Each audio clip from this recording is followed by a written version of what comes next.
Okay, we'll bring this meeting to order, please. June the 23rd, 2014. We'll start with the Pledge of Allegiance. I pledge allegiance to the flag of the United States of America and to the republic for which it stands, one nation, under God, indivisible, with liberty and justice for all.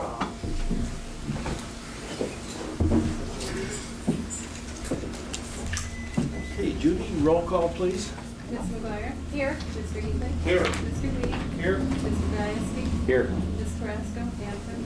Mr. Bentowski? Absent. Mr. Meyer? Here. Thank you, Judy. Okay, next is agenda additions. Is there anything that regarding the agenda as presented that you have comment on, or addition, or question? Okay, hearing nothing, then we will go to the next item, which is a public hearing that is linked with the United States Department of Agriculture Rural Enterprise Grant.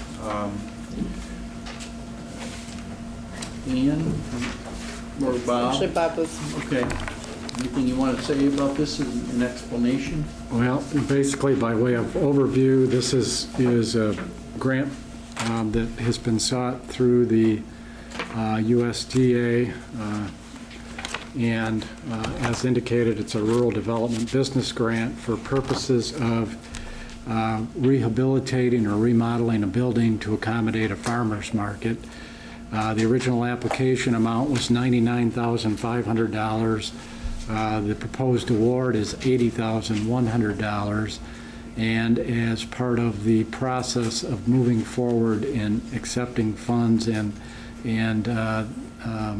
accepting the project, we are required to have the public hearing. So it was not previously discussed with the board, but it's a requirement, and we're getting down to a short timeline in which we need to meet the requirement. So it's obviously on the agenda this evening, and the ad was published in the newspaper that's found in the board packet. Okay. And linked with this grant, we're required to have 1, 2 public hearings? Just one? Just the one. Just one. Okay. Well, then that is the next agenda item here. I don't think we need a motion or anything like that. Do we? To get Probably should for the record. for the record? Yes. Okay. I'll move we open the public hearing. Okay. Support. Motion by Mr. Hinckley with support from Mr. Gajewski that we do open the public hearing connected with the Rural Enterprise Grant that we have been investigating. So roll call, please. Mr. Gajewski? Yes. Ms. McGuire? Yes. Mr. Lee? Yes. Mr. Hinckley? Yes. Mr. Meyer? Yes. Okay, the motion is passed. We are in the public hearing regarding this grant of some $80,000. Any questions that anybody has or comments regarding? This is not the public comment period. This is an extra public comment period. So is there anyone that has anything that they, very specific? Go ahead. Where are they looking to put the farmer's market? Well, there are a number of options under consideration. One of them is referenced on tonight's agenda in the form of a request from the DDA that the township consider buying a particular piece of property, actually kitty corner here. But there are a number of potential options. But the money from this grant, must be used for a farmer's market of some configuration, either a building or buy a building and knock it down and use the space, but you can't use it for anything else. So,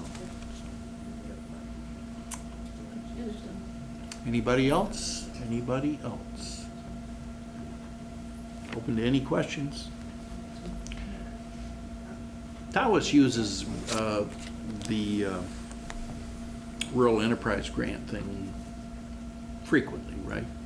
They East Tawas or Tawas City? I think East Tawas, but. Well, actually, East Tawas has, I believe, for some police cars, rural development grant. And then Tawas City, they just did a application similar to ours for an open-air farmer's market pavilion. The farmer's market was in East Tawas, but then they moved it to Tawas City to the beach park. They offered the space there.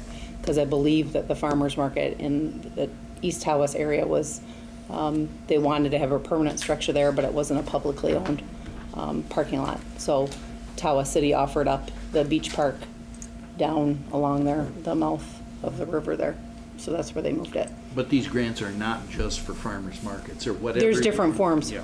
Actually, the RDDA applied and was approved for a rural development grant a couple of years ago, and that was for infrastructure improvements to the Lake Street for sidewalks. So, Okay. and we got 50,000 there. So basically, the purpose of the grant is what you requested, from the outset. Right. You say, we would like the money for this, and then you go with it, and hope you get that. But, Correct. So, What happens if you use it for that purpose? Let's say you get the grant and use it for a farmer's market, but then something happens like with the economy or different things, and you can no longer it's not feasible to use that facility or different things. Do you have to pay the money back, or how does that work? There would be a lien put on the property, right, for that grant amount, theoretically speaking. Mm-hmm. okay. Anything else? If not, we're going to move on. So if you have questions, yes, sir. Would there be enough parking there? The parking lot next to, this is the old Dollar General, and the parking lot right next to it belongs to the township. It's got some nice landscaping and so forth. The idea is to have kind of a indoor or semi-indoor farmer's market in that building. There's various options, but that parking lot, it belongs to us already. So a lot of people thought that was the Dollar General parking lot. No. So Do they own behind it too, or just that behind side? it is owned by Mr. Rick Dowd, and behind it, Oh, okay, part of it. I believe, yes. Right. Yep. Yep. Used to be Kennedy's IGA. We have Bob Kennedy with us Yeah. here tonight. Oh, really? you know. That's So ironic. Yeah. Well, in discussions that the DDA's had with the farmers market group, which is the Northeast Regional Farmers Market, they like the location that they're in now, which is in Oscoda, but they have expressed an interest in coming to the downtown area if they could remain along US 23. That's the big focus, because if you get too far off the road, it's hard to direct traffic down there. So in meeting with them a couple of years ago, this area was one that they kind of targeted as being of interest. So. Okay, once again, anything else before we move on? All right, then I need a motion to close the public hearing on the rural enterprise grant. So moved. Okay, do we have support for that? Support. Okay, moved by Ms. McGuire with support from Mr. Gasky that we do close the public hearing. Roll call, please. Mr. Weed? Yes. Ms. McGuire? Yes? Mr. Hinckley? Yes. Mr. Drieske? Yes. Mr. Byer? Yes. Okay. Now, next item on our agenda is the first of two public comments. In this one, people have 4 minutes to speak, and they are asked to submit a card beforehand to give us a little bit of a heads up on what you wish to discuss. Do you have any cards? We do not for the first period. Okay, all right, fine. Okay, we're going to move on to the consent agenda. Approval of the minutes, actually 2 minutes, a regular board meeting on June 9th, and we had a special meeting last Monday night, June 16th. Is there anybody that has any comment or problem with either set of minutes? Okay. Financial report, payment of bills to the tune of $63,850 in the last 2 weeks. Anybody have a question or comment about the 2 weeks of bills here? Okay. The last part of the consent agenda, we have 2 informational items from the superintendent and 2 from the community development coordinator.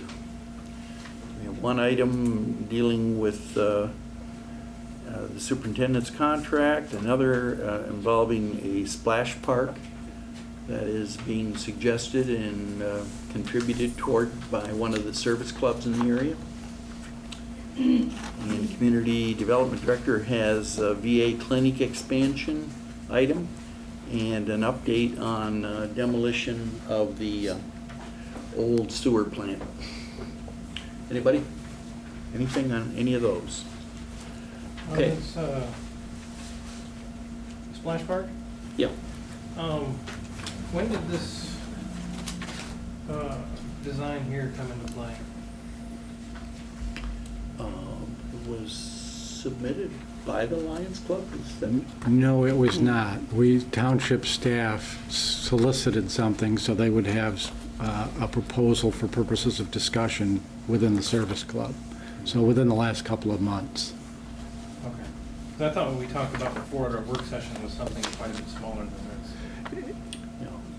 It was. Yeah. Yeah, it was, but the thought was we will have more resources to bring to bear on the project with participation of the service club, and certainly that could be downscaled. And we have 2, not to the same degree, but we have 2 different service clubs involved. Some of you might remember Mr. Bernie Schenk appearing before us. Bernie's a member of the Rotary Club, and he was talking in terms of a water park / splash park. But as you can see, this proposal is forwarded to us by the Oscoda Lions Club. And I think there are some members of the Lions Club here tonight. Am I right in that? Anybody from the Lions here that wishes to make a comment about this? Okay. All right, anything else on the consent agenda? Yeah, this splash park thing, Yep. maybe I'm ahead of time here, but when are we gonna finish the skate park down there before we start another project? Well, we have a grant application pending for the skate park. We won't know till this fall. And I guess the underlying assumption based on the work session discussion was the splash park's a priority, and because we had a third party willing to participate, we moved forward at least with discussion. And I guess that's part of the reason for bringing it up this evening is to solicit input as to whether we want to plow ahead. But based on work session discussion, it seemed like there was a pretty strong desire to do a project of some type along that line. Yeah, I agree, but we gotta get the projects finished before we start more too. How are we gonna handle the extra costs of maintenance for a park that large? Well, it would have to be absorbed in the budget, and we've looked at the cost of the utilities, and it's not that great. In terms of ongoing maintenance, beyond the water, there would be some costs, but we presume they'd be limited. Probably the larger question is, frankly, the equipment will wear out and have to be replaced at some point. So when we make an investment of $15,000 or so with the help of the service club, I think the assumption is at some point, like we're facing with the skate park now, the township will be responsible for replacing that. But in terms of O&M, we would have to budget to absorb it in our Parks and Rec general fund budget. At this point, Bob, do you have any thoughts about where a good place would be down at the Oscoda Beach Park in relation to the basketball court? In talking with Bill Hamlin and Yep. Kenny Kahila with DPW, we met down there, and their thoughts were actually when you're walking down the boardwalk to the former bathhouse, but the bathhouse on the right-hand side then, so the south side of that, in the sandy area, that corner would be where it'd be located, and it's a kidney-shaped, you know, I mean, the diagram doesn't show it the best from that angle, but it's a kidney-shaped, about 20 feet long, kind of fills up that sandy area right there. And then it's a freshwater system, so in question to on the maintenance part, it doesn't have the tanks, the holding tanks for recycling, so you're not treating it. It's a freshwater system that then just discharges gray water, they call it, into the ground. So it'd be funneled away from the decking, so to speak, and into the sand. So it's, for maintenance wise, it's not as expensive to maintain over time because you're not treating that water. It's just kind of like you push the button, the bollard button, which is the activator. It's on a timer. That's that one of those red units there it's called a bollard. It's an activator. You hit that button and it turns on for whatever time frame you want it to, but they suggest 20 minutes.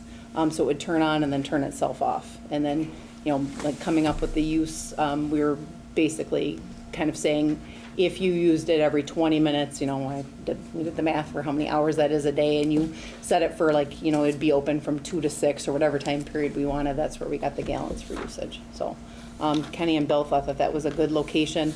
It would keep it kind of in the same concept of rinsing off the sand when you came off the water, keep it separate from the basketball area so you don't have the water there. Again, we have the rotary band shell that's right there, so you don't want to use the front grass and have that all wet as well.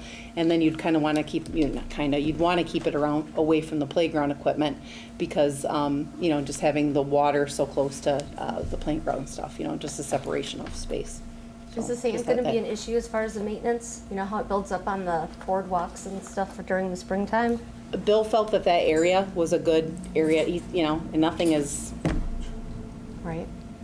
set, but it's a good area there, and then you would use a broom and brush off if there were to be sand. So That's where I'm talking about maintenance, is the Right. upkeep of it, not the water usage.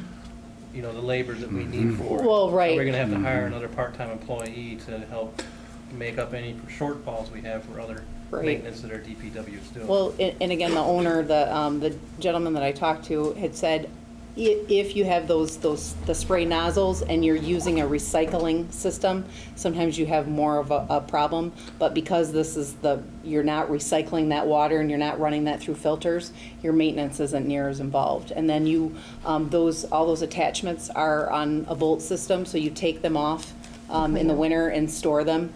So theoretically, wear and tear would be, you wouldn't have the harsh elements of the winter, to have them be broken down for being out in the 365 days a year. So what's the total expected cost of something of this right here? It was on the, Yeah, it's right around $15,000. 15. Yeah. plus the slippery protective cover, so it's around 18,000. Yeah. Yep, Is this going to be well water or city water? city. We're going to run into the ground. Why would we use city? But there's a well down there. Why don't we use that? Because the well has the tannic, it makes things the Brown. rusty color like Rusty it's color. currently done to our signs and everything down there. And the thought would be that you would be putting that water on spray system, which then over time would make it not very attractive. And I don't think many people would want to whether or not it's safe water, it's not very attractive for people to want to stand under kind of a discolored looking fixture. So in doing the math on the metered water, that's where we came up with that dollar figure of how much it was. Which was, Is there any thought given to hours of operation for this? Is it a 24/7? no, it would be set on a timer. Okay. Yeah. Okay. That's my biggest concern, is the amount of startup costs the township has to put into it. It's just like what Mr. Gajewski said, we have a lot of other projects that need some funding. Well, I can understand Martin's concern about we should finish one thing, but Bob's answer about we're waiting for A grant. a grant that won't be answered until September, you said, something like that. And if the splash park is going to be any good, we need to kind of use it this summer, rather than wait a year. So So I don't have any heartburn about, Will this be able to be done this summer? It could be. Presumably, we'd want to take bids, and that would take some time. And based on the discussion, I guess there may be some question as to the scope of the project. Do we want to downsize it? Because obviously, the bigger it is, the more time it takes to maintain it and operate it, et cetera. I think when we talked in the work session, we were in the neighborhood of $5,000 to $7,000. So the thought was, if they're willing to put that on the table, then we probably will be pretty close to our initial capital investment, if you will, but our O&M will be twice as much and replacement twice as much. So it's a fair question. So the long-term feasibility. is that a question? That's a question and a statement. Okay.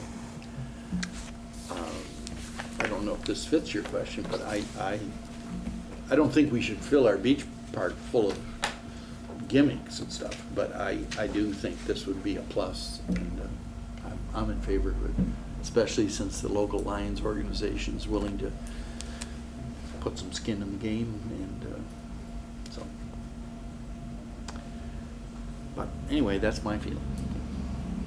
We don't have to decide that tonight, though, right? No. However, if there's a consensus, we ought to look at a smaller project. We could certainly come back with a differing concept as a basis of a bid and maybe talk to the Lions about that. Yeah, that sounds, Okay. In a later time, we can expand if it seems viable. ask, in your bid proposals, see if that's available. Yeah. Future expansion. In reality, this is only like 15 by 20, isn't Yeah, it? it's just We're a small talking an area. area It's a right small- here, Yeah, so. it's a small You're area. talking about moving a lot of water, and whenever you're moving water, you're talking maintenance. It's a small, the reason the price grew, quote unquote, which is of course me, I always manage to take a little project and add a couple amenities to it, but it's those shooty, the nozzles in the bottom. That, you could just do two of there's a rain stick there, and then there's the umbrella shower. Well, when you look down the bid price, it's the things that are shooting water this way, it's the nozzles in the ground and the things that shoot straight up. So you could decrease the project by removing those, but if you're pouring a concrete slab, now's the time to put those in. So you could always run the plumbing to the areas that you want to add that fixture down the road, I guess, and then, buy that fixture down the road. But just trying to make it, kind of a happy medium. The people, I think, that approached us for the splash park originally were looking at quite a larger facility that they were requesting, and just felt that maybe this met it like halfway in the middle a little bit, but took it up a couple more notches than what we talked about at the work session, which was kind of a shower off, feature, so. Okay, anything else on the consent agenda? Then I need a motion to accept the consent agenda. So moved. Support.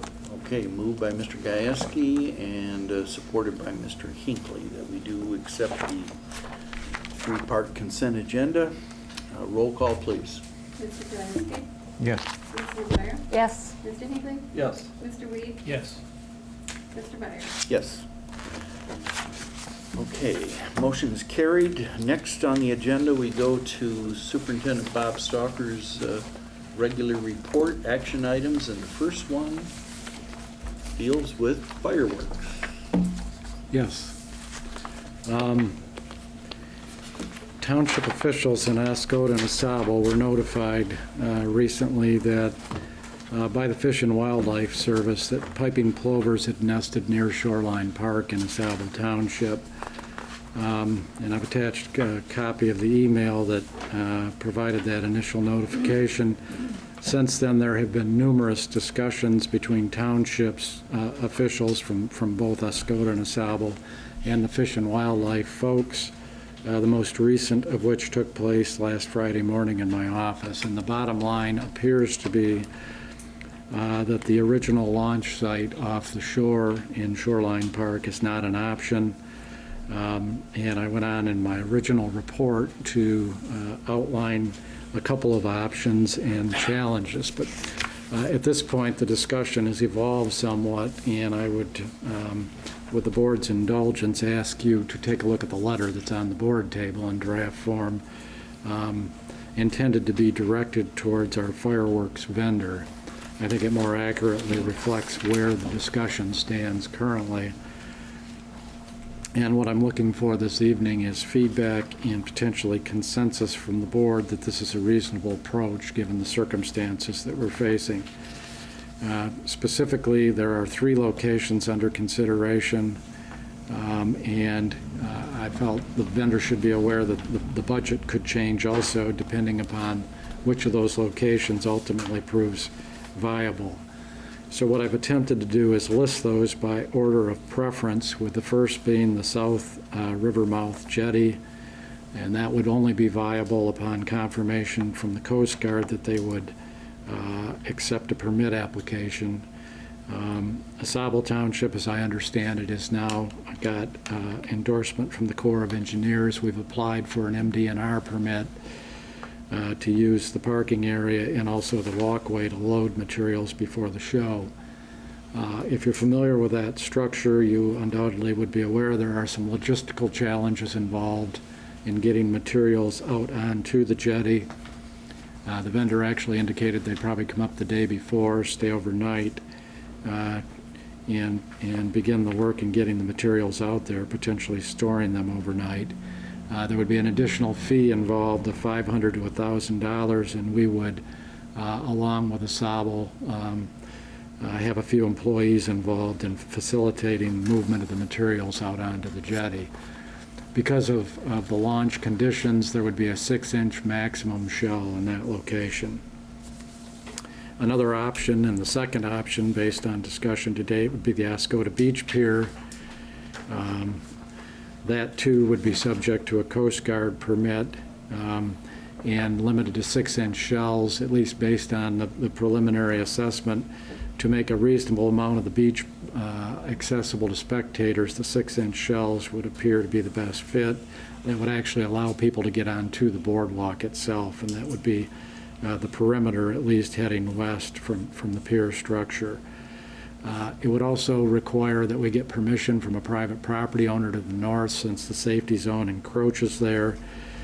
We have obtained that, at least on a preliminary basis at this point. There are 2 property owners. They would like to be named as additional insured parties, and the vendor's indicated he can accommodate that request.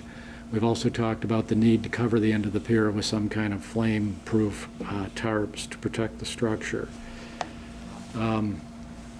Last would be Ratliff Park on Van Etten Lake. Because there is some certainty associated with this location, and it would seem prudent that we have a fail-safe position, if you will. This would be off the shoreline at Van Etten. We have at this point obtained approval for use of the property across F41 from the Airport Authority. That would be subject to execution of the special use permit that's on the board table, and I would be suggesting that authorization be provided to execute that if it becomes necessary. We have also obtained, as of this morning, I believe, permission from the Road Commission to close the road if that becomes necessary, F41. We're also exploring the need for approval from DNR, if any, for launching over the lake. But in short, we have far more factors within our control in this site, so that would be the last resort location. In terms of planning for the show, I would suggest to the vendor that they try and design a show that would accommodate all of those locations based upon the current contract, which provides for a $10,000 budget, with the understanding that additional funding for fireworks of up to $3,000 might be provided, and also the additional $500 to $1,000 in the event of the South Jetty to facilitate getting the materials out onto the structure. So again, I'm looking for feedback from the board as to whether the letter and the plan of attack are acceptable at this point. Well, board members, do you like the sequence, the 1, 2, 3? Is that agreeable? No. No? Okay. What would you like? Using the break wall at the river, did you ever get any input from the fire department? I did. The indication was that if they were launched remotely, that they would find it acceptable. They'd have some concern if it was done manually. I attempted to get a hold of the vendor today and was unsuccessful. My belief is they are remotely launched, though, because these folks used to do the show on Van Etten Lake using a barge. And ultimately, it's my understanding that they do quite a few of these shows on pier structures on the Great Lakes. Now, whether it's identical to this one, I don't know, but certainly I could explore that with them. My concern about the break wall is that while they're working out there, there isn't a railing for them to use, and if something goes wrong, they have nowhere to go but in that water. And there's some large rocks and things around there that could prove to be dangerous. So I find the Oscoda Beach Park would probably be the primary location, with Ratliff being number 2. Okay, and you would, in other words, move the I'd move breakwater to number 3. Correct. Anybody else have a thought on the 1, 2, 3 sequence that Bob presented? I'll just ask it, the extra money, at what location will it still be available, and at what locations will we no longer have the public's money that? I certainly don't want to speak for the folks who gathered the money. My understanding is that's a question mark right now, because the funds were gathered on the premise that the show would be hosted at Shoreline Park. My assumption or presumption, based on discussion to date, is that it would likely be available, or certainly be available there. Maybe at the Oscoda Beach Park, we're still on Lake Huron. Less of a chance at Van Etten is sort of the way I would characterize it, but I don't want to pretend to speak for those folks. Bob, is there like a drop dead date? Like, I know that they're trying to get the permits and stuff. I mean, do we have to go, okay, at what point can we wait no longer to find out what we're doing? The vendor did not provide one, but initially he had told me that he would like to know by tomorrow, and with the Coast Guard requests pending, that probably isn't going to happen, but I would think certainly by the end of the week we would want to have definition, and that's why I sort of have developed the tiered plan here, where if things don't fall into place with one location, we can move on to the next. And the vendor is familiar with the configuration of the south jetty wall at the river mouth. He's totally familiar with that. He knows, some of the concerns that Aaron brought up. They do. They recognize there are some challenges. They've indicated it would be a lot of work, not ideal, but doable. What's it's because the railing is so narrow that they have to hand truck the stuff out there? Is that what the issue is? Right. Basically single file, And then the one at a time. beach park, they can take the benches out and then just drive out there? Is that the difference? Yes, they can use mechanical assistance to get out on the pier. But we still need the same permit, correct? That's our understanding, yes. Coast Guard permit. Yes. Yeah. And as far as the pier, am I to understand that more than just the end of the pier would be covered with fireproof tarps or blankets, some portion of the walkway also, because that is a wooden walkway? Well, the portion, based on discussion with the vendor, I believe the fireworks themselves would occupy more area than just the end of the pier. So Yeah. where those were, there would be tarps heading back towards shore. And then we've talked maybe about, through township resources, trying to find some other tarps to cover railings and such. But there is a risk there of some scarring on the paint, et cetera, because the embers are still hot when they come down. Now, when you talked to the vendor, I mean, he talked about the difficulty of bringing the materials out to the end. Did he ever show a concern about the danger? He did not. Okay. He did not. I'm fine with this order. Okay.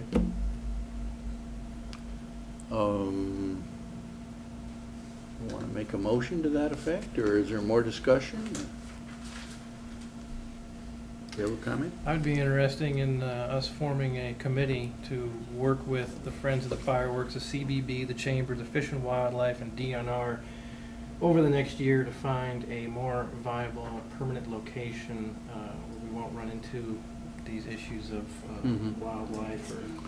No, I share that concern. We can't go through this ringer every year. The birds are gonna be there, it Yeah. appears, and, yeah. So,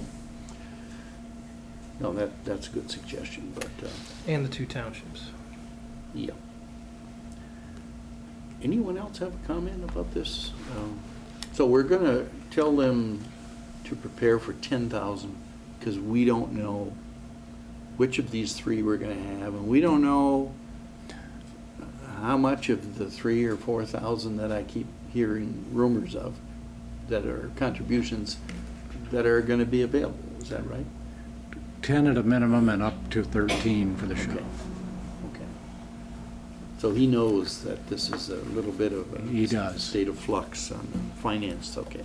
Bob, in your talks with everybody, like I share Aaron's concern moving forward, but was that a part of the discussion also? During the discussion last Friday, we talked about the fact that this is likely to be a recurrent scenario and that we as a community need a plan that's going to accommodate the return of the birds and at least a plan B that everybody can be comfortable with. All right, well, then to move things along, I'm gonna make the motion, we do adopt the 1, 2, 3 segment that Bob has outlined. And that's my motion, and I'm looking for support. Support. Okay. All right, moved by Byer, supported by Hinckley, that we do go with number 1 choice, the South Jetty Pier at the mouth of the river. Number 2, the Oscoda Pier at the Oscoda Beach Park. And lastly, Van Etten Lake, launched from the beach, no raft, no time for that. So I might point out that the Tawases are using a raft for their fireworks display. And that's gonna be electronic. I don't think there's gonna be a couple people out there, you know, striking matches or anything like that, so. Okay, any further discussion on this? Roll call, please. Mr. Reed? No. Mr. Gieske? Yes. Ms. McGuire? Yes. Mr. Hinckley? Yes. Mr. Byer? Yes. Motion has passed. Next item, talking about number of applications of dust control chemicals. Yes, we've done our first application for the 2014 season, and our solicitation called for a minimum of 2 application events in May and July with the possibility of 3. So I'm seeking feedback from the board as to the desired number of applications in 2014. We certainly don't need to decide then, but I thought I should bring it up because it could affect the timing of the next event that we opt to implement. And the additional cost for a third? It's about $6,000 based on historical. What are the thoughts of the board on this? I think it was you, Jim, at the last meeting or in other discussions we had talked about with the road commission returning so many of the roads back to gravel and different things that I think it's important that we do a third application. We have a lot more gravel roads than we had a couple years ago or so. Yep. So I would want to do that. Okay. Any other thoughts? Okay. We When have would that third application be, end of September-ish? That was one of the questions as well. We could certainly do, in the solicitation, we talked late August or September, but Bob, in the process, I know that we've had a couple of people come forward that would like to have their road done now, even though they've already done the first application. Can they get in on the second and third one still, or is it, because I don't know how the cost part of it works for, These are private roads? yes, Yes, we typically will work with folks to. okay. Yeah. And what direction would you give these folks on how to get this done? Who should they contact, do you think? Probably Mary, would be my guess, right? Okay, all right. And these are private roads? Correct. Okay. All right. How is that Just- gonna work? Just so we're clear, they pay for that. They pay? Yes. Yes, okay, right. Okay. I believe we have a motion from Yeah, Jamie. yeah, that's, Do we have support? Yeah. Okay. Motion by Ms. McGuire with support from Mr. Weed. Roll call, please. Ms. McGuire? yes. Mr. Hinckley? Yes. Mr. Gieske? Yes. Mr. Weed? Yes. Mr. Byer? Yes. Okay, motion carried. We move to the next item, deals with bids for windows, new windows in the Township Hall across the street here, and a township truck, pickup truck to be exact. Can we back up just a minute? Sorry. Was there any strong opinion as to when we do the applications? In July and August or September? I think July, late July Second one, and yeah, we're September. looking at, yeah, the end of July, 20th to the 30th, somewhere in there, and the Okay. beginning of September. Yep. After Matt would know, he has to have it done, after right? Labor Day, yeah. I'll let you know when I get a little rough out So there. late July and late August? I don't think, September. you want August? I think I'd go September. early September. Okay. Yeah. All right. Now, window and truck bids. Yes, we had received bids for two separate projects in the capital improvement plan.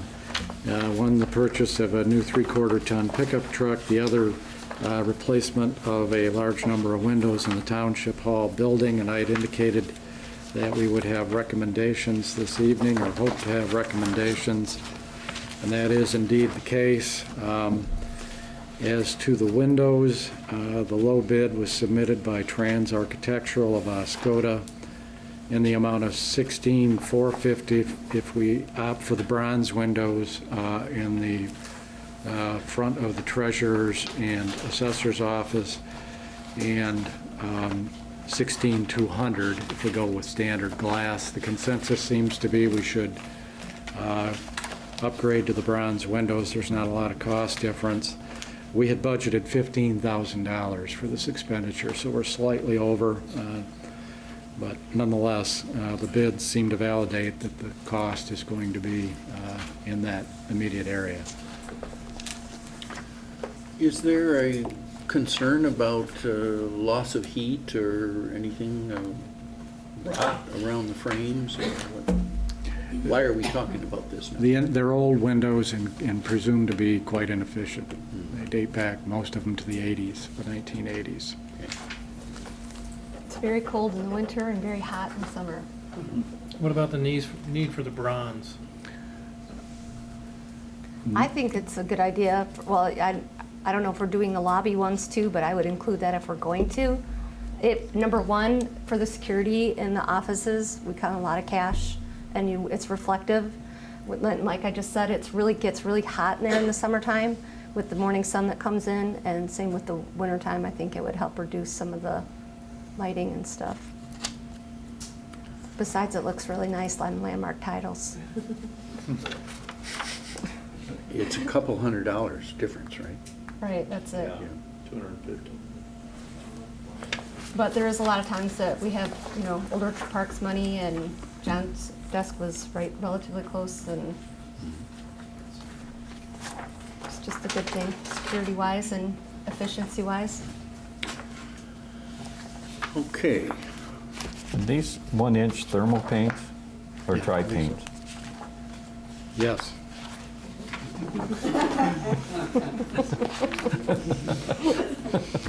That's all you're gonna get.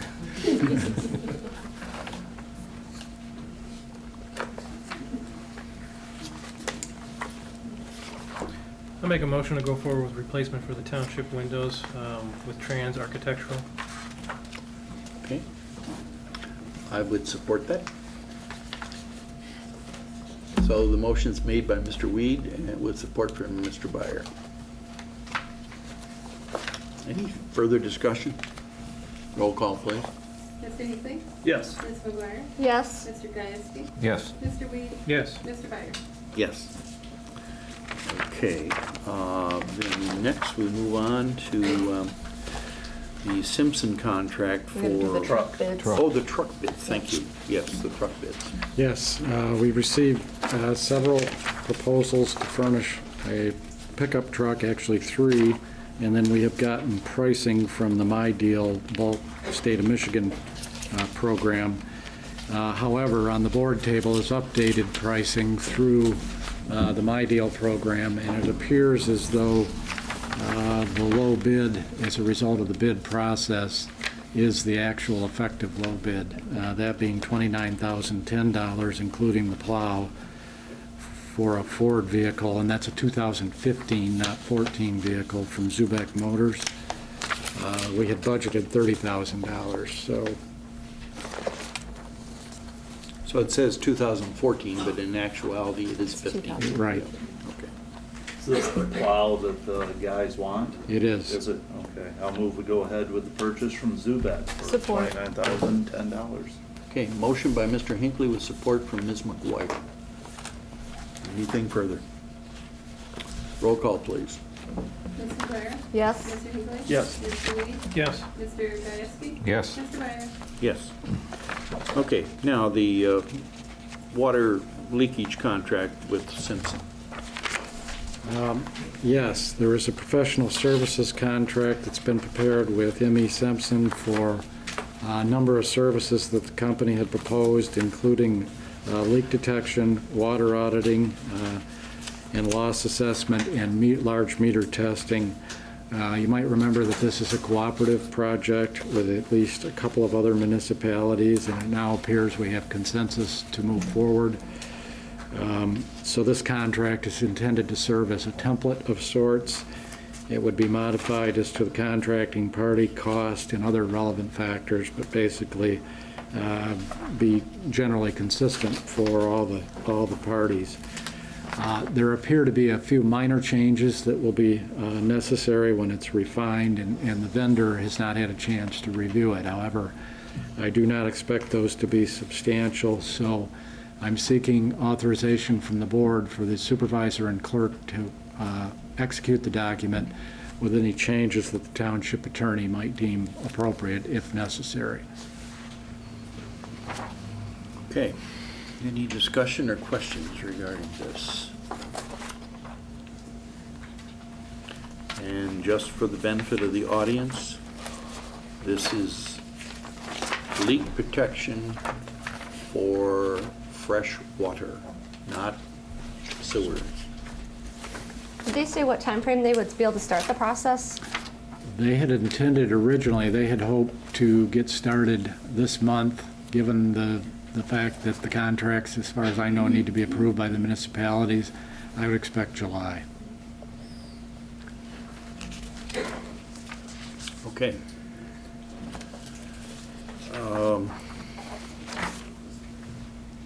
Do we have, I'll move. Support. all right, motion by Ms. McGuire with support from Mr. Hinckley that we do go ahead with the M.E. Simpson contract agreement. Roll call, please. Mr. Weed? Yes. Mr. Hinckley? Yes. Mr. Gieske? Yes. Ms. McGuire? Yes. Mr. Byer? Yes. Okay, next we move to the laptop computer cost quotations and also a use policy for same. Thank you. We had established, or the board had established, a direction that we were going to transition to electronic board packets, and to facilitate that happening, we got cost quotations for 6 laptop computers. One of the board members has an adequate laptop currently, so that's the reason there are 6. We put together a bid tabulation sheet for individual and total costs, which were obtained by brand from several large distributors of the products. We tried to obtain the most competitive price for each brand with consistent specifications. We've also gotten pricing for touchscreen machines in the event that the board considers that appropriate and desirable. So there, we're looking for feedback from the board as to a desired purchase option. In considering this topic, several questions were posed by a board member regarding equipment ownership and the potential necessity for regulating use of the equipment. That would appear to beg a question as to whether we should have a policy in place. Sample policies were obtained from some other municipal entities to offer insight, hopefully, in relation to that question. And that question is, should we have a policy, and if we're going to have one, what should the content be? So I'm looking for feedback in general from the board on that notion, and then we could refine a policy, certainly not suggesting that any of the model documents are adequate or appropriate as is. We've also provided copies of some of our existing policies regarding social media and electronic communication equipment for purposes of reference. So topic 1 is purchase of the laptops. Topic 2 is the need for the policy.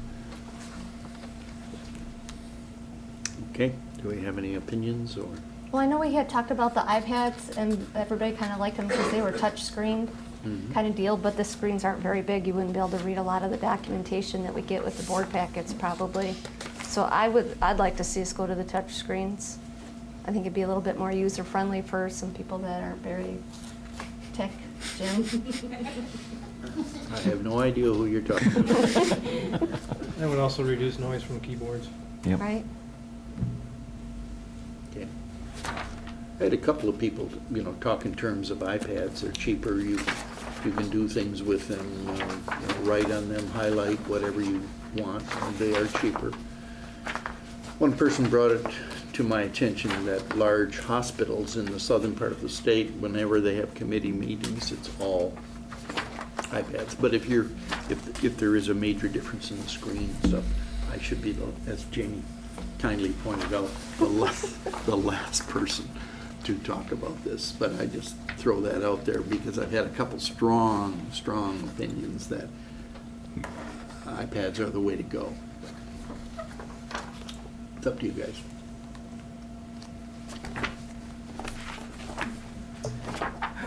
I don't know, Aaron, you're pretty tech savvy. What do you think of the 3 choices for the touchscreen? You're gonna get some reliability out of an iPad, more so than you are out of a gateway, but it's up to you guys. I can handle anything you throw at me. So out of the 3 different touchscreen ones, which, because the gateway wasn't a touchscreen, I don't think. No, but it's just in reference to Yeah. overall.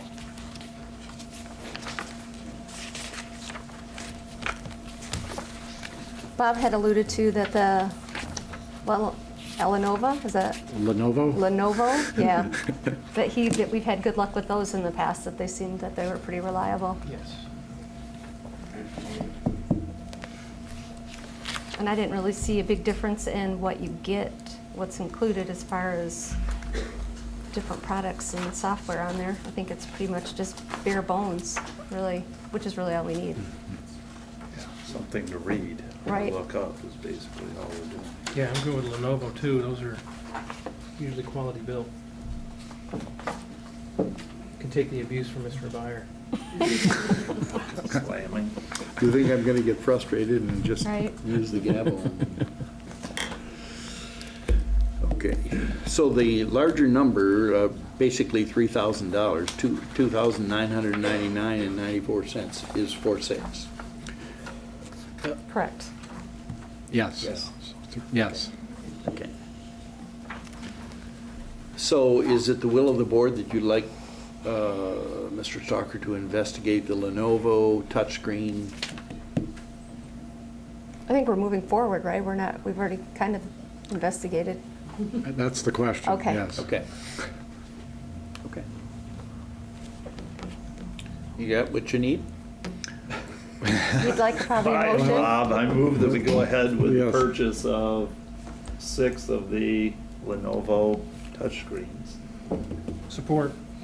Okay, motion by Mr. Hinckley with support from Mr. Weed that we go ahead with the purchase of 6 Lenovo touchscreen laptops, cost being $2,999.94.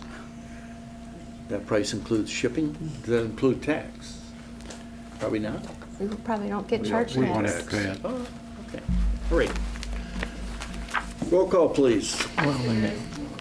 You're buying 6, we got 7 board members. Chris One of already them are- has Chris one. has. Oh, Chris already has one? Oh, okay. Sorry. I was gonna be the odd man out. Share. I asked the same question. Okay, anything else? Roll call, please. Mr. Gieske? Yes. Ms. McGuire? Yes. Mr. Weed? Yes. Mr. Hinckley? Yes. Mr. Byer? Yes. All right. Next item is, no, do we need to talk further about the use policy? Policy. Okay. You've given us several examples. My concerns were is on the, that these laptops are going to remain property of the township, correct?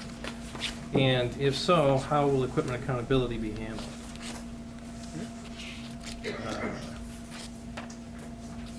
And non-permissible use of the laptop, such as watching porn, conducting personal business, and et cetera, should be addressed. And if a board member wants to use their own laptop or portable device, how would that fit into this? Good question. Of course, the concerns are the security of what we receive, which Right. is the purpose of the yeah, one the purpose of the device. laptops from the township is to ensure security of the information that's on them. Other than reducing our Yeah, paper. paper, yep, killing trees. I don't know, I think a lot of the policies that are in here, and if we need to tweak them to what you're talking about, I think a lot of them address some of those They questions do, already. in Aaron. different spots, yeah. Is there a way, I know that we have policies already for the computers that are in the township hall. Can we just combine the two policies, or do we have to have a separate one? Do you recommend that we have a separate one? Well, one distinction, I think, I would have to go back and double check, but I don't think the existing policies apply to board members typically. Okay. Well, then, so maybe we should have a separate one then. And one of the questions is then who enforces that policy? It's kind of a Right. unique circumstance we have here.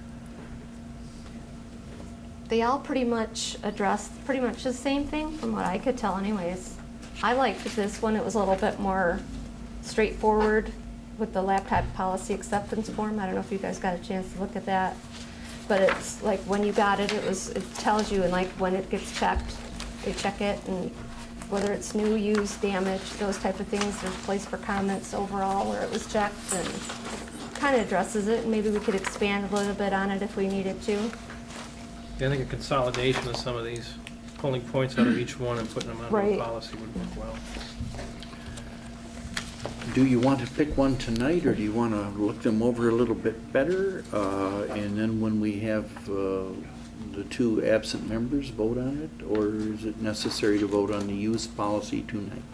I would be happy to help Bob maybe condense it to a smaller version and bring it back for the board to look at. I concur. Yeah, give Bob comments and then have Bob come back with something. Okay. Do we need I think we do, need a motion to table this pending the investigation. So moved. Support. Okay.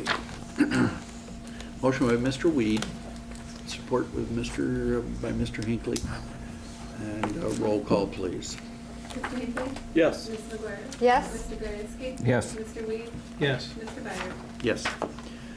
All right, next item is Old Orchard Park Holiday Weekend. And before we get into that, I meant to mention this with the notes before, but last week for board members, we talked about an extra $500 or a little more to have the better roof. You did go with that, okay, all right. So we did do that, so. It was kind of up in the air last week, so. Okay, Old Orchard Park Holiday Weekend Security. Yes, we've got attached to my report a memorandum from our Parks and Rec Director requesting enhanced security and management measures at Old Orchard during holiday weekends.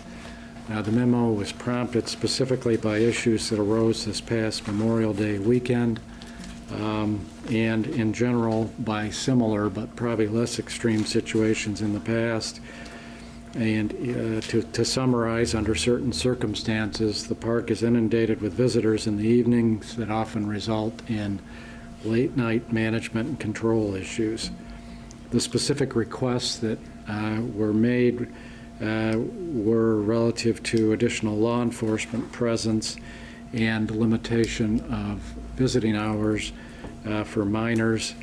To that end, dialogue has been established with the police department regarding bolstering support there during holiday weekends. And as you might imagine, they are busy during that particular time frame normally and have a significant service demand, but there is going to be an attempt to get as much of the law enforcement resource that we have available at the park on these weekends. There's already, we're overstaffed on holiday weekends, but we may try to encourage folks through offering overtime, et cetera, in addition to that overstaffing. And this past Memorial Day, I think it probably is noteworthy that the police were called out several times, but it becomes a question of an immediate urgent situation on the park site and proximity and a call that somebody might be on at that given time. So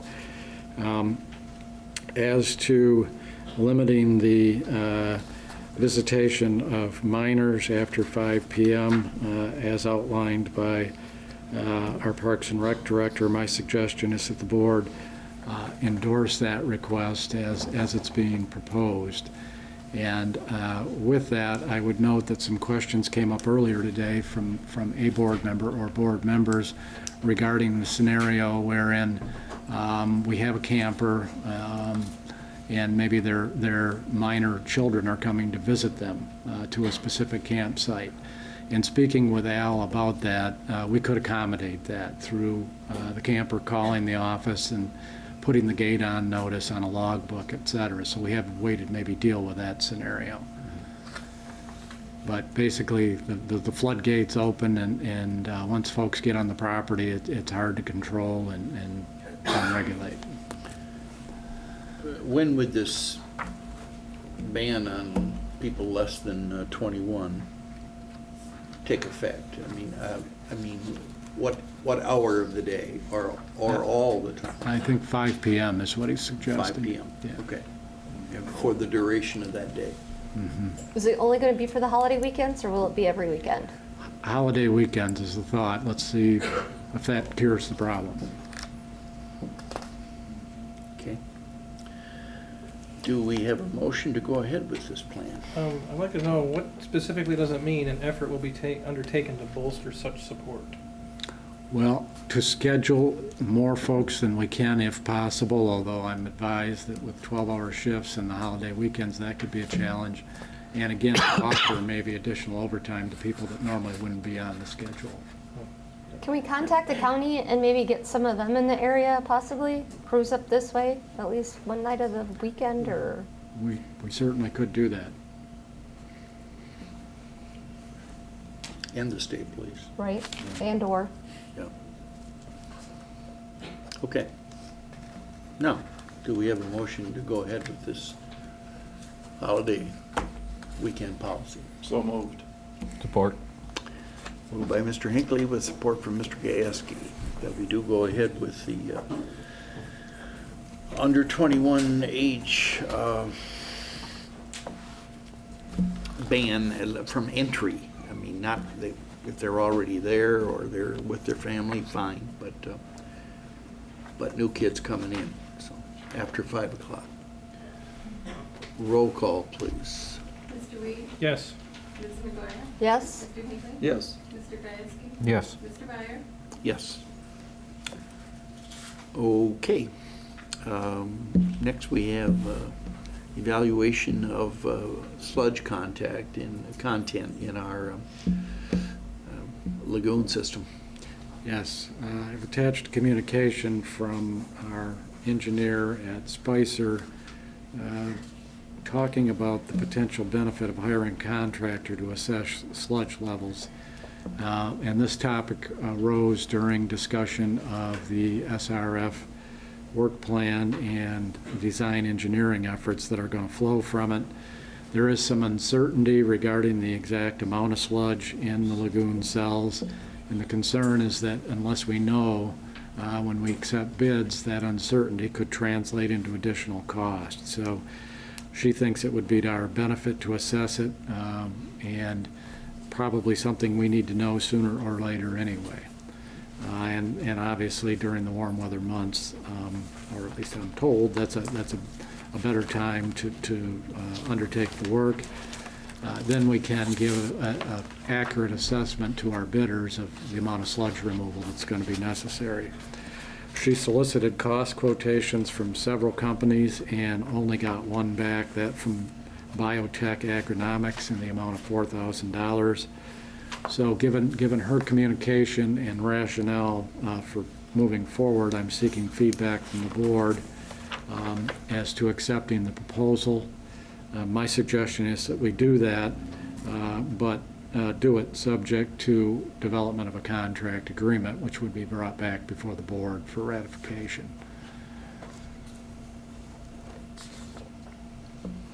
Okay, have you had estimates or guesses regarding the sludge levels from any of the companies that we've had in the last couple of years? I believe New Systems tried to do some analysis of sludge levels. United Water, and I don't recall whether they did it in-house or hired a contractor, had also attempted to make some effort at that.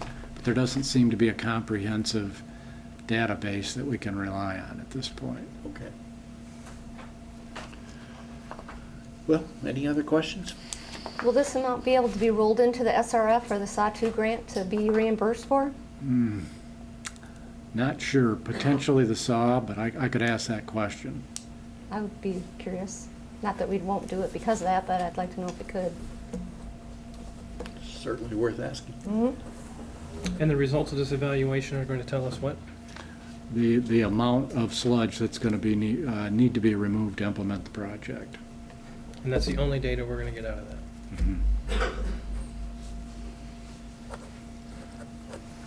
Well, the amount of sludge that's present, and from that, then the engineer will conclude what we need to remove to go forward with the project. My understanding is to install the equipment, et cetera, a fair amount of sludge is going to have to come out of the facility. Whether that's all or not is, I guess, a question.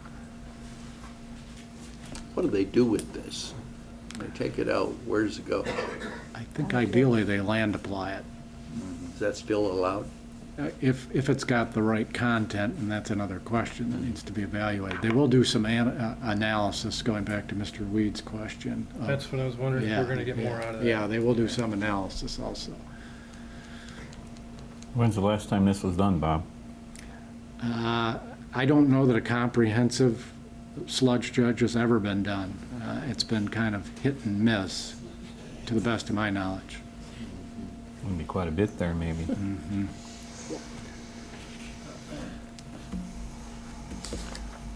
Okay, do I have a motion? So moved. Okay. Support. Moved by Mr. Weed with support from Mr. Hinckley that we do go ahead in the hiring of Biotech Agronomics to conduct a sludge survey and evaluation. Roll call, please. Ms. McGuire? Yes? Mr. Weed? Yes. Mr. Hinckley? Yes. Mr. Zavisky? Yes. Mr. Byers? Yes. Motion is passed. Final item for the superintendent is a bids for tree purchases. Yes, we had obtained a grant last fall to purchase trees that were going to be planted at Pinecrest Cemetery and the Beach Park. I provided a copy of the grant agreement for purposes of reference. In order to move forward with the project, we distributed a request for proposals to several vendors and got one bid within the specified time frame. A second bid came in late. The bid received, you'll note, significantly exceeds the project budget specified in the grant agreement.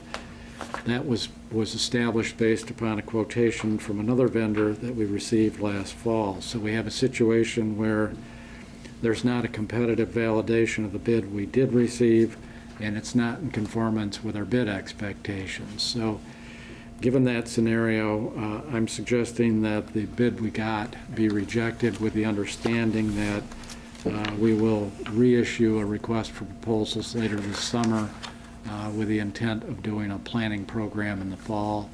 That approach was discussed with the program grant administrator, and he found it acceptable.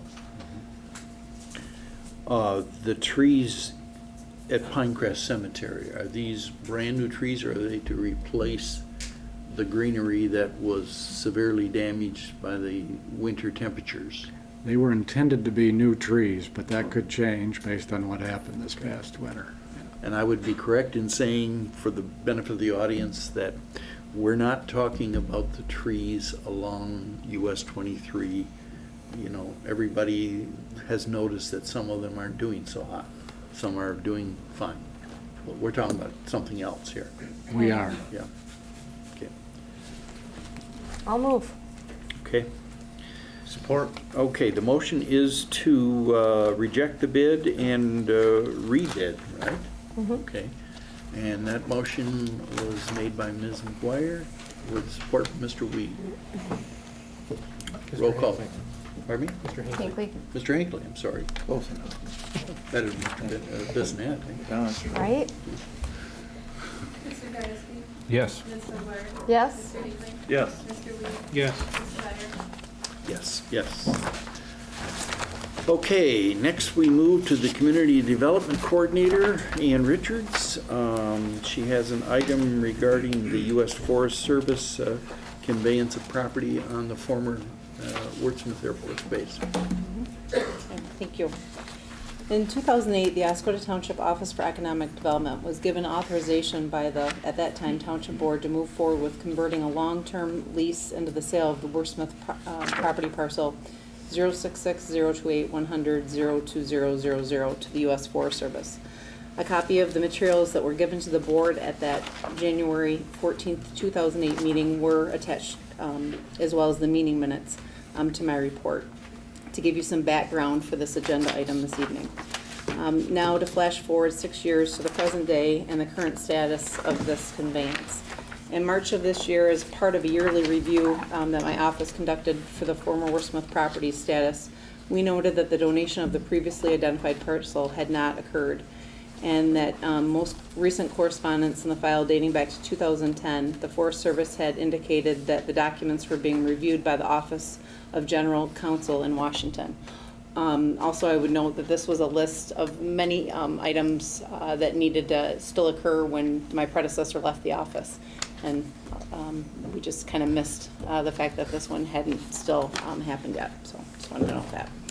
I've since reached out to Gordon Hass with the with the Forest Service in regard to re-engaging in this property transfer.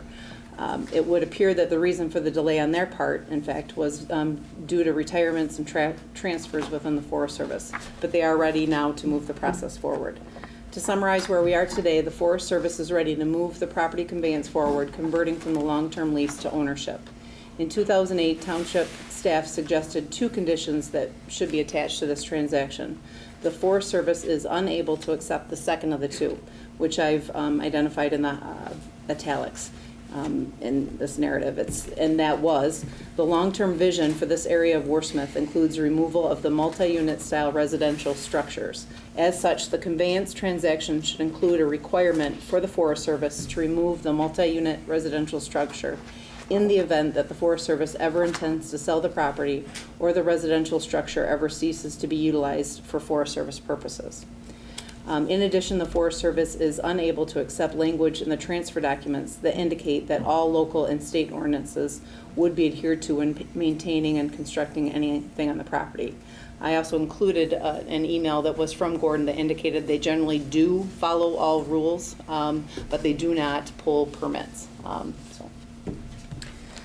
The Forest Service has expressed an interest in additional property, which is 066-028-200-054. regarding land that is adjacent to that property previously identified, ending in 020, identified in the correspondence back in 2008. This new parcel is directly, it's located directly behind the parcel 020, and it was identified on the map. I also believe that there's two parcels that the township board, if they're inclined to move forward with this transfer, might consider including. And the first property is 066-028-200-053, which is approximately 0.83 of an acre of green space, an island, so to speak, between Kansas Street, Skeel Avenue, and Cedar Drive, that based on its location would appear to not have very much redevelopment potential. And as far as I can tell, there was never any buildings on that location. The second parcel is 066-028-100-018, which is 0.33 of an acre that's located on the corner of Perimeter Road and Skeel, which is adjacent to the current Maine Forest Service office that's located on property ending in 017, which is about 5 acres. I believe that this property, it's somewhat of an orphan property, and it might have been an oversight when the original transfer occurred to the Forest Service 017, because it doesn't really make any sense as to why this wasn't included. So, staff felt that based on the additional property both being requested by the Forest Service and suggested by my office, and the inability of the Forest Service to accept previous conditions, suggested that as we re-engage in this transfer, it would be wise to bring it back before you this evening to ask for input before continuing with discussions. So this evening, I'm seeking direction from the board as to whether you're inclined to include the additional land parcels as identified and discussed this evening with this transfer, and also in regard to the inability of the Forest Service to accept the previously suggested condition in regard to the multi-unit residential structures being removed. If the board is inclined to move forward, I will seek, I'd also like to seek authorization to have the township attorney draft the necessary documents to complete the transfer, and also to have him work with the Forest Service, USDA Office of General Counsel on any necessary edits required by the Department of Justice. And that was also identified in Paul Salvatore's letter. They were in 2008 given a copy of, it was a draft at that time, quitclaim deed that Mr. Eppert's office drew up, and that's what they have reviewed prior to this time. Do either one of you see a downside to this in any way?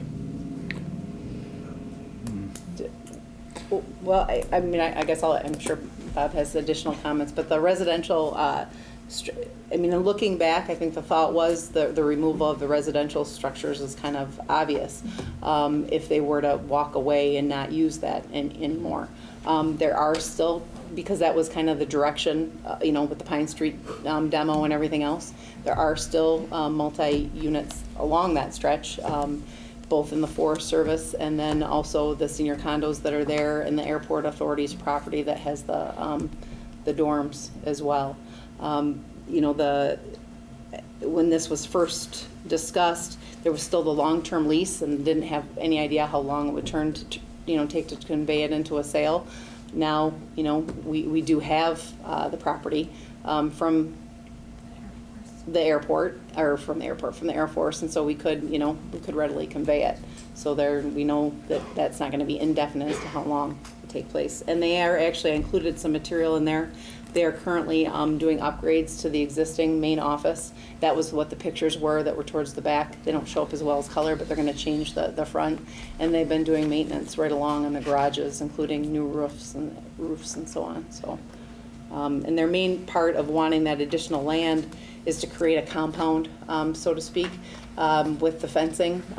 They're proposing the fencing would be, instead of a galvanized metal, it would be a powder coated, similar to, I don't know if you're familiar with what George Morris just put up at Michigan Fit Club along Lake Street, but it's a little bit more of an attractive looking fence, at a traditional height. It's not going to have barbed wire on the top or anything, but as you might imagine, they've had some theft of people breaking in, to their vehicles and stuff, and they just want to be able to secure them. So, What is the reason why they don't want to accept the second of the two? Is it a cost thing because they would have to tear it down, or? I would assume so, yes.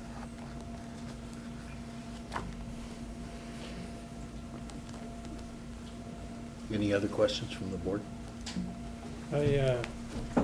Is it really that much of a concern that those buildings come down? They've made good use of them already, and I'm sure they'll continue to make very good use of them in the future. And including with them about the complying with local and state ordinances, they already have to comply with a large number of regulations above and beyond what anything the state and the township's going to put on them. Our concern initially was just just talking about the fence. That's a very highly visible area to businesses, to residences and so on. And so to have them put up some kind of, we didn't know when they talked about putting fencing around there, was the main concern was, are you gonna put up some, 16-foot fence with barbed wire, that kind of, to keep things out? And I guess, the letter from Gordon kind of clarifies or clears that up a little bit about what they were trying to achieve with the fence. So, and again, as he stated, they don't pull permits, but they generally adhere to rules. But Mr. Eppert, do you have a comment on any of this? I have no recollection of it whatsoever. It's been 6 years. I really don't. Okay. Okay. Well, what's the will of the board? Proceed. Okay. Well, we have a motion to proceed. Motion to proceed. Support. With support from Mr. Weed. Roll call, please. Mr. Weed? Yes. Mr. Gajewski? Yes. Ms. McGuire? Yes. Mr. Hinckley? Yes. Mr. Byers? Yes. Next, we go to the section ordinances and resolutions. We have two resolutions, the first being 2014-12, dealing with enforcement of aspects of our township park system rules. In a nutshell, this resolution is intended to empower our launch ramp enforcement officer to issue civil infractions. We have gotten feedback that he occasionally is frustrated in his efforts by a lack of meaningful authority, and the resolution is intended to address that. It makes reference to a resolution adopted in 2012 wherein our Parks and Recreation Director was given similar authority. We're basically empowering that gentleman, in the case of the current employee, with that capability, and hopefully will allow for more enforcement, effective enforcement action on his part. Okay. Do we have any questions? Is he willing to do this? Yes. Emphatically. Good. Well, I think we should back this guy up as much as possible. Yep. I'll make a motion that we approve resolution number 2014-12. Support. Motion by Ms. McGuire with support from Mr. Gajewski that we do adopt resolution number 2014-12. Roll call, please. Ms. McGuire? Yes. Mr. Hinckley? Yes. Mr. Gajewski? Yes. Mr. Weed? Yes. Mr. Byers? Yes. Next, we have 2014-13 resolution. So this is the resolution we talked about a little bit during the public hearing last Monday, which is referenced in the resolution. It would adopt the project plan for the SRF wastewater treatment system improvements and acknowledge the board's agreement to implement the selected alternative, which is number 4.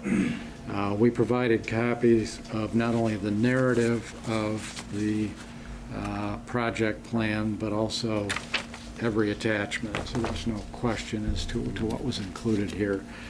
So an adoption of the resolution is required as a part of pursuing the loan program through the state.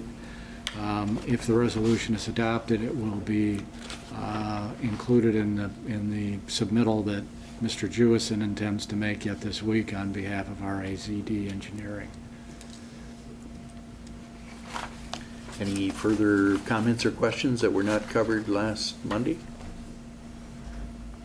Okay, and then I'm looking for a motion. I move to adopt resolution 2014-13. Support. Motion by Mr. Weed with support from Ms. McGuire that we do adopt 2014-13. Roll call, please. Mr. Baker? Yes. Ms. McGuire? Yes. Mr. Wojciechowski? Yes. Mr. Weed? Yes. Mr. Byer? Yes. Okay, thank you. And now we're moving to other. And we have 4 items under other, and the very first one involves the fireworks fundraising committee. A report or comment on how things are going?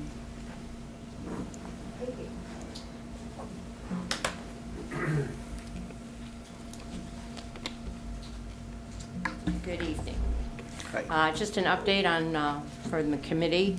We have reached our goal and gone beyond it, so that's in place. The committee, on behalf of the committee, I'd like to thank Mr. Stalker. He has certainly spent much more time on this than he intended, and he has been very gracious with that time and very open in the discussions and looping us in along the way after the Fish and Wildlife Service became involved and the Coast Guard and on and on. So it's been very time-consuming, so thank you, Mr. Stalker. Mr. Wade, thank you for your suggestion. We welcome it. We come to the table, we being the Friends of the Fireworks. That was kind of our suggestion on set, that to prevent this to happen in the future, that we would like to be part of a planning, looking at options type of thing, so we're not at the 11th hour with this sort of thing. So we're very happy to do that and be at the table. I assume from the board's vote then tonight with the 3 options that Mr. Stalker laid out, and it was approved, that it will be in the order in which they were presented pending Coast Guard approval. And that's kind of what we're waiting on right now. If the Coast Guard should approve both sites on Lake Huron, given the fact that Mr. Weed brought up some issues with the pier, the jetty, that would be our first choice. We just wanted a clarification. Or should we wait until we get the final word in case the Coast Guard's going to make a clarification? I guess that was unclear.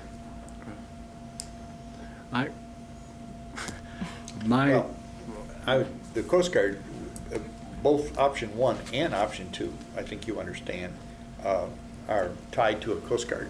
Correct. They're contingent on their approval. Yeah. Correct. So say it was a blanket one, if they came back and said, both of those look good to us, go for it. We're going to go with one. We got the impression from talking, and I think you were part of that last week, that the Coast Guard may not have a major problem with this, just time. They're pushed, and they're not sure. When we talked about this last week, they had 14 days, 2 weeks, from Friday to 2 weeks. I don't see that they're having a problem. That's just my dumb opinion here. It's just a matter of, can they crank this out? Am I right? It is a timing Yeah. question. What's the contingent if they go out the day prior as proposed to set up on the break wall, winds kick up and the waves start cresting over the break wall? Then they go to a raft. On the They way. can't go. No way. Yeah. I'm kidding. One of the caveats that wasn't mentioned, and I'm just going to throw out there for discussion, and there are concerns about getting everything out to the jetty because of the logistics and this very narrow walkway. The plovers are currently nesting, as we're all aware of, on Shoreline Park. And they're on Shoreline Park. They're right there. There's a huge area that has been blocked off with the identifiable notices. One of our concerns was, in the past, when the fireworks are shot off from Shoreline Park is closed to the public. You cannot go down to that beach and watch the fireworks. And people are aware of that. So Fish and Wildlife, when we spoke with them, kind of liked the idea that the park would be closed. if for some reason the fireworks were held other than the end of the jetty, that park will be open, Shoreline Park will be open, and the plovers will be unprotected. And that's just a concern. You know, we don't want to go down in history, and we don't want to be on the Michigan map as, you know, the people that tromped on the plovers. Well, I would think they could close the park if they wanted to. I would think even without the fireworks, they could still close it. They can, but again, I think we just talked to extra people on that weekend, and you've got the issue of enforcement. And I'm not sure how you stop the public from using a public beach. Aren't the Plover area going to be cordoned? Oh, yes, it's cordoned by stakes and a little string. Psychological fencing. Yeah, it's wide open. And there's nothing they can do further for that? So well, I don't believe so. I don't know. I'm not with the bird people, but that's what they've done now, and they seem very happy with the situation because they do have the nest itself is protected, and then the area around it is cordoned off with the stakes and the string or rope, whatever it is that they're using. But at night, you would never see it.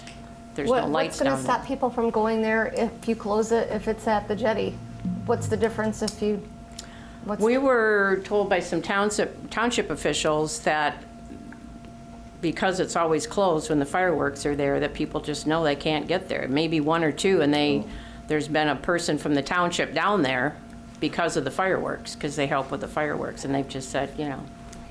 and we wouldn't be able to do that again if it had to be relocated to somewhere else? I'm sorry. We wouldn't be able to do that again if it had to be relocated to the other pier? We being, I don't know, I guess Oscoda Township, if they're the ones that are closing their park. I don't know. I can't answer that, Jamie. I would think so. I don't know. Yes.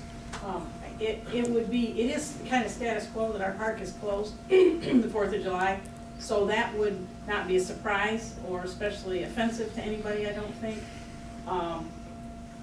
Unless the fireworks were being launched from there, and then it would be offensive to the plovers and the fish and wildlife folks. It's hard to enforce something.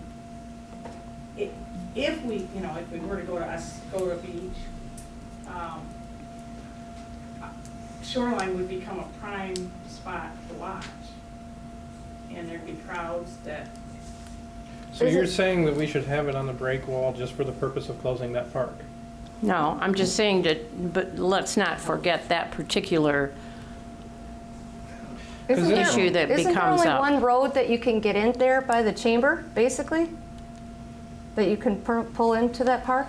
Not a road, it's a walkway, it's a trail. No, I mean like when you're turning off US 23, there's one way in, one way out, right? Is that correct? It's shared with the DNR. Right, and everybody. Yeah. What Why about, couldn't you just block that off? It blocks access to the DNR lot and the businesses. Because it's. That are going to be open at 10:30? Well, that's why I just wanted clarification of the site, and that's fine. But but the plovers are there. They are there, and private citizens who use the beach and shoot off their own private fireworks, and we did explain that we don't have any control over. It's the 4th of July, and people buy fireworks, and they like to shoot off their own fireworks. So,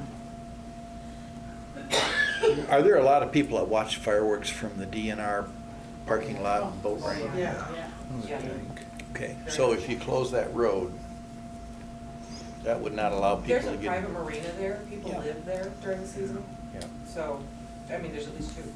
Your biggie would just be block that boardwalk access going into the beach park there. And it's got a fence. And yeah, otherwise there's fence around the DNR part, I believe, so.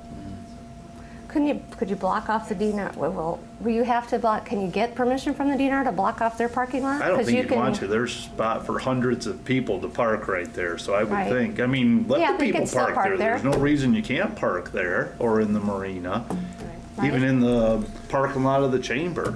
Right? So, but just if we can keep them off. I mean, number one choice is the South Jetty, so it's still going to be that it's at Shoreline Park. Correct. So you might not get that big flood of people. Right. right, So and that's what our hope is. we might be worrying about something that We don't need to worry about. yeah. Just to put that out there, so thank you. Yeah, to some extent. Okay. It's no worse than shoreline. Right, okay.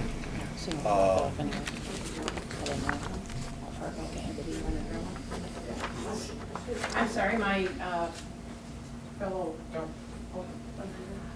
the fundraising committee was able to raise $4,800 for the fireworks. So when we exceeded our goal, and I guess the other thing we did talk about Friday at the meeting was, should additional costs be incurred with overtime or extra help to get all the fireworks out to the jetty, that since we raised over our goal, that we would be willing to help cover that cost, and it wouldn't be at the cost of either township.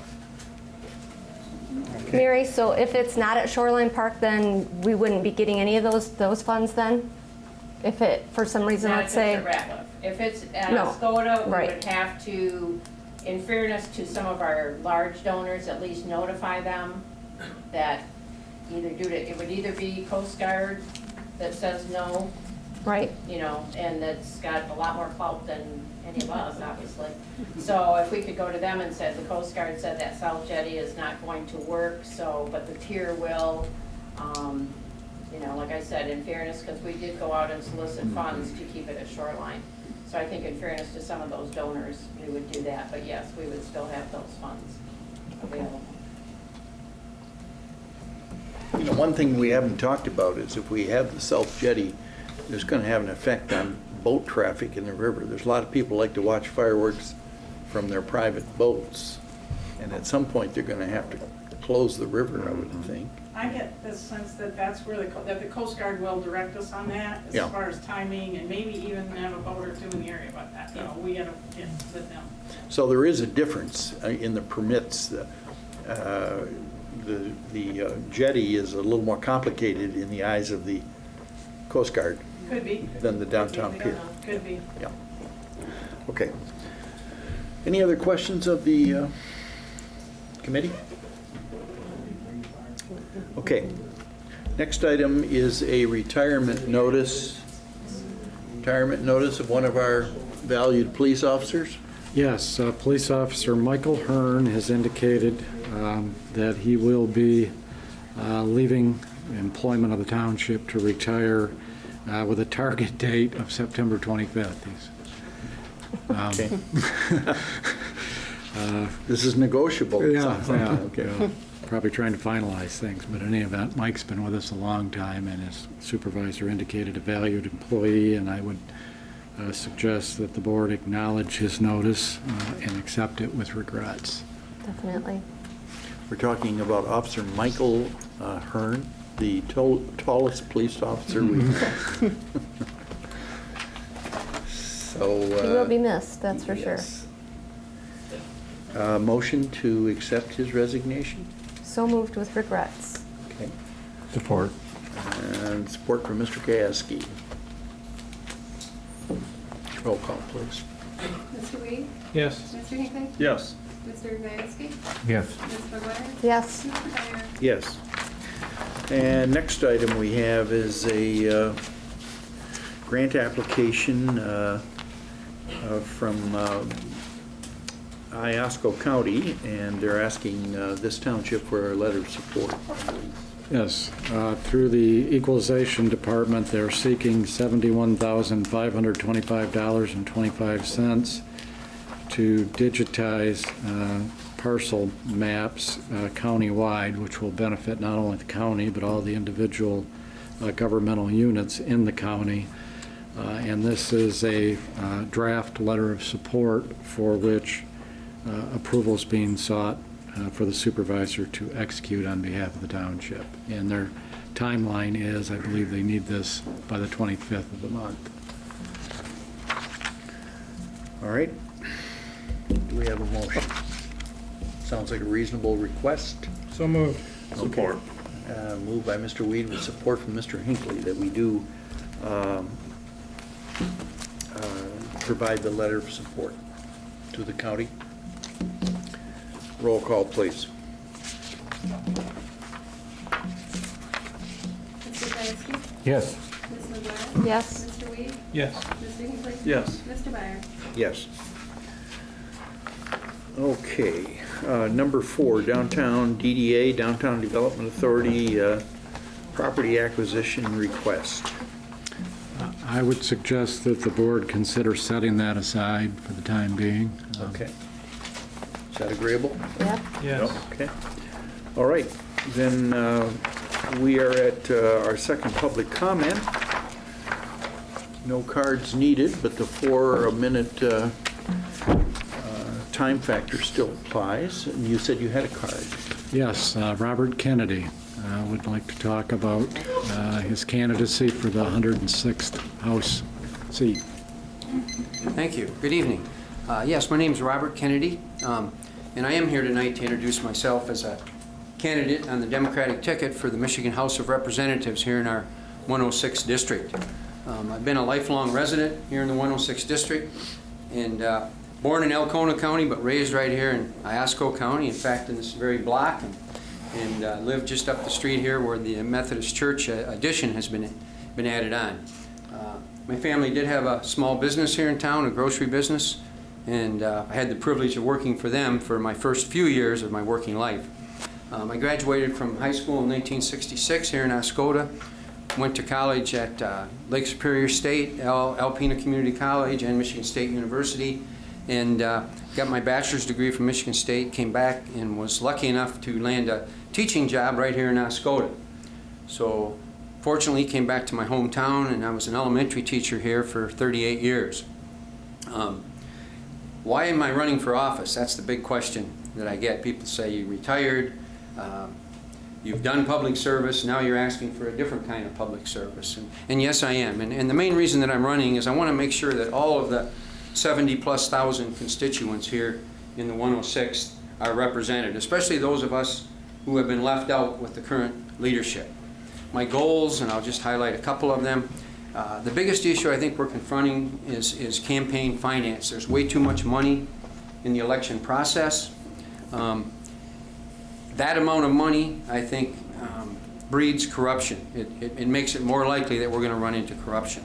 I think we need to lower the amount of money that individuals and political action committees are allowed to contribute. Unfortunately, our current legislature, at Christmas time, just after Christmas last year, went the other direction. They called campaign finance reform doubling those limits. They doubled the individual limits, and they doubled the political action committee limits. And then the amount of dark money that's in our campaign system is very troubling to me, and I would like to get a handle on that. That's the money that was enabled by the Supreme Court decision in 2010, the Citizens United decision, that basically said that money is a form of speech and that corporations are indeed people. With that decision, they left it up to the states to limit any contributions to these issue advocacy groups, these 501c3s, 501c4s. The state of Michigan chose not to do any limits. So these groups can accept money without any limits and without any transparency. We don't know who donates to those committees. So campaign finance reform. Local units of government, I think, need to have proper funding from the state of Michigan. And the state's been remiss in funding all of our local forms of government. Our schools, public schools, need real dollar increases every year, not just in election years. Same with you folks, local units of government, townships, municipalities, and counties have been underfunded now for several years. And you people are the front line of our representative democracy. If our democracy is going to work, you need to be able to provide the services that our people need at the local level. So I'm a strong advocate for proper funding of the local government. We need to fix our roads. It's disappointing that our legislature went on a 6-week recess here recently without addressing that problem, especially our county/local roads. We all agree they're in disrepair. Most of us know it should be a real high priority, and most of us are willing to pay in one way or another to do that. It's a form of preventive maintenance, and we need to do that. High-speed internet needs to become available in our rural areas. Most of the 106 district is rural, and 2/3 of the people in the 106 don't have high-speed internet. It's an economic issue. You can have small business startups if you have that available, and you can also, it's also an education issue. Primarily, though, my commitment to you is that this is not the only time that you will see me. I'll be here at the end of the meeting tonight, and if you have any concerns, I would love to hear them. I have brochures and I have business cards, so you can contact me later, audience as well as the board. Telephone me, email me, and let me know what your concerns are. So thank you very much. Before, this will be on my time, because regular time is I up. heard that. Would you just give the people a brief idea, 106th District, what geographical layout?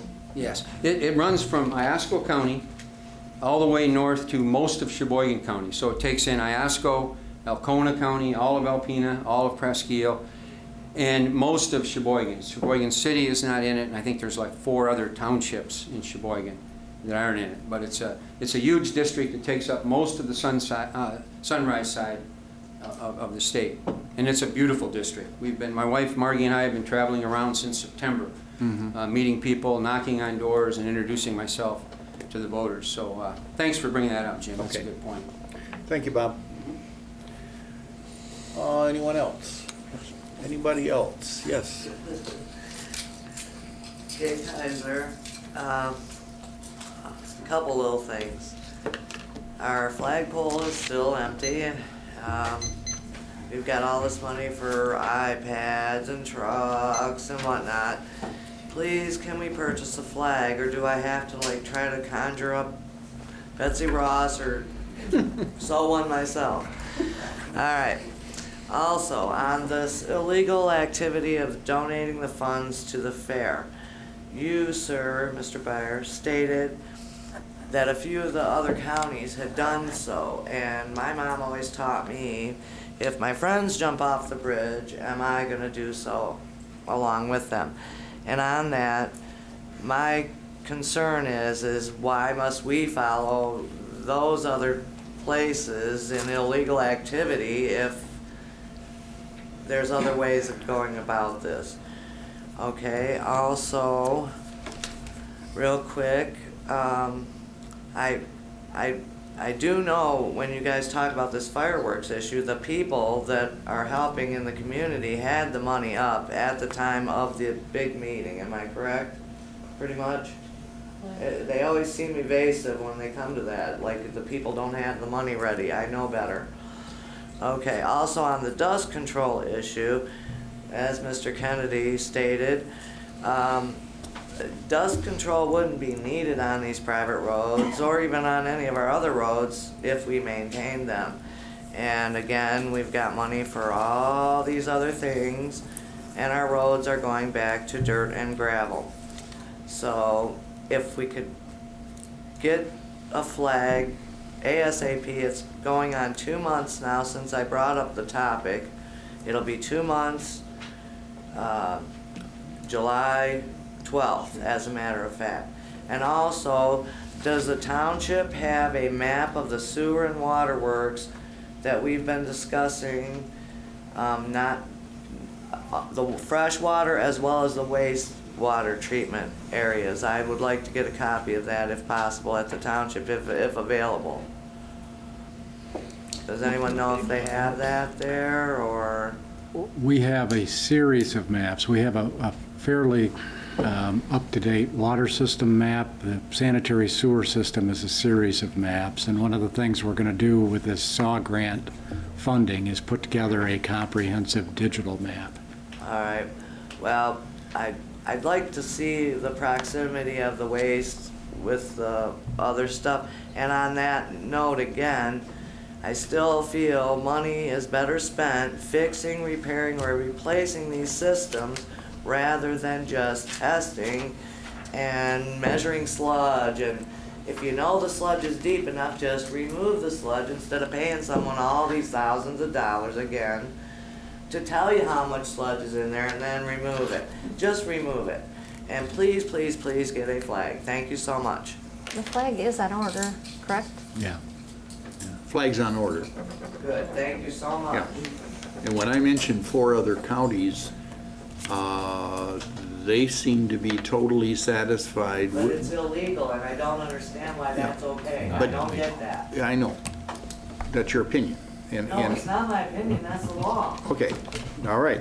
But I just wanted to say to you that the 4 counties that I talked to are totally comfortable with breaking the law. With the legality of That's it. not their, that's not their. But either you know. way, I just don't wanna live in a town that thinks it's okay to break the law, I guess is what my point is. Yeah, And but- we don't have to follow other counties' suggestions or behavior Yeah. to do right in ours. Okay. That's all. But you kind of accuse me of leading people over a cliff because other people have jumped off the cliff, and that's a little rough. But No, I'm not accusing you of anything other Okay. than illegal behavior. Okay. Just because they do it doesn't mean we have to, is all Okay. I'm saying. Thank you. Thank you. All right. Any other public comment? Yes.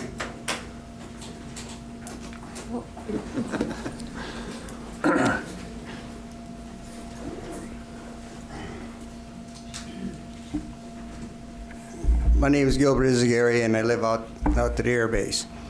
And I was sitting here listening to Mr. Stalker talking about the Forest Service, or talking about the Forest Service in an area that I'm familiar.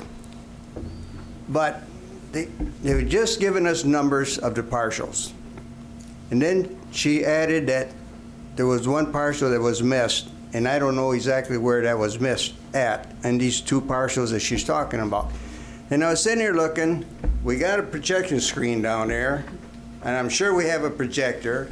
Why can't we have slides and have somebody with an electric pointer showing where this area is, along with, like she was saying about the sewers, or anything else that we're projecting, the fireworks, show where the jetty is and the problem. And all you gotta do is just have a slide. It doesn't need to be fancy. The people on television will understand what you're talking about other than a number. We know where the Forest Service is, but we don't know how much land they own. And I just don't see where that would be a very big problem, being we have the equipment. Okay, thank you.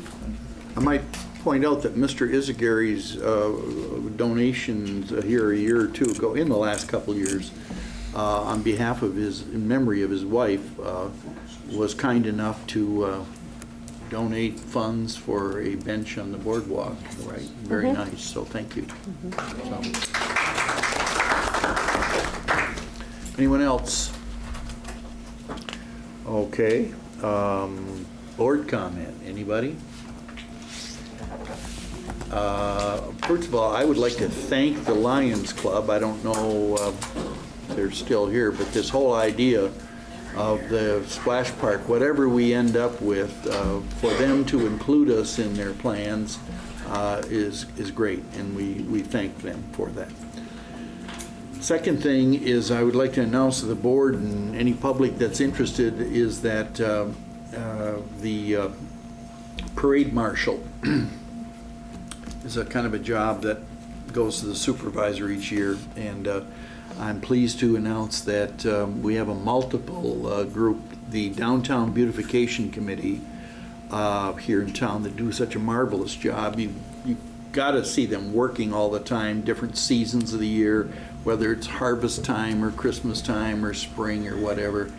And they have agreed, and this is in combination with our sister Oscoda Township, and they're just as excited about it as we are. So that will be the parade marshal, kind of a multiple parade marshals. So is that okay with you guys? Yeah. So, all right.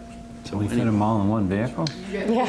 one very large convertible. We're gonna give them wheelbarrows and they can work along the way. Just kidding. I don't know, that's, the transportation is to be worked out. Determined, yeah. So, we'll come up with something. So, that's all I have. Okay, we have a closed session to consider real estate, property, and privileged attorney-client communications. I'll move, we go into So- closed session. Okay. Support. And motion to go into closed session is Ms. McGuire, and support from Mr. Gajewski. Roll call, please. Mr. Weed? Yes. Mr. Mr. Gieske? Yes. Ms. McGuire? Yes? Mr. Hinckley? Yes. Mr. Byer? Yes. Okay, we are in closed session. Thank you, everybody, for coming.